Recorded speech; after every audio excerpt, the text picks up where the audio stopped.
Որ երկրից եւ ինչ պայմաններով է իրականում Հայաստան հասնում ադրբեջանական ճանապարհով եկող ցորենը։ Մինչ օրվա իշխանությունը քաղաքական քարոզչությամբ համոզում է, թե բարեկամության դարաշրջանում խնդիրներ չեն առաջանա, հարց է ծագում. արդյոք լոգիստիկան ավելի կարևոր է, քան ազգային անվտանգությունը։ Թե օրինակ ադրբեջանցիները որոշեն դիվերսիա իրականացնեն, կարան որոշակի միջամտություն ունենան նույն Վրաստանի տարածքում եւ այլն եւ այլն։ Այո, կարող են։ Բայց եթե մենք համարենք ռիսկը, որտեղ իրանք հետ ավելի հեշտ կանեն, իրանց տարածքով անցնելուց թե Վրաստանի, հասկանում ենք, որ իրանց տարածքով անցնելուց շատ ավելի հեշտ կարող են անել, քան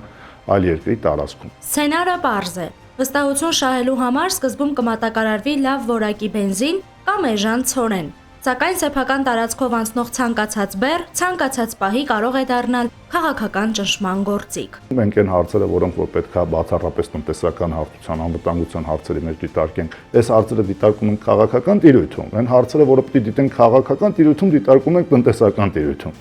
Անվտանգային հարցերին չի կարելի պարզապես քաղաքական պրիզմայով նայել։ Բաժանորդագրվեք Արմատ մեդիայի ալիքներին YouTube-ում, Facebook-ում, Instagram-ում և Telegram-ում։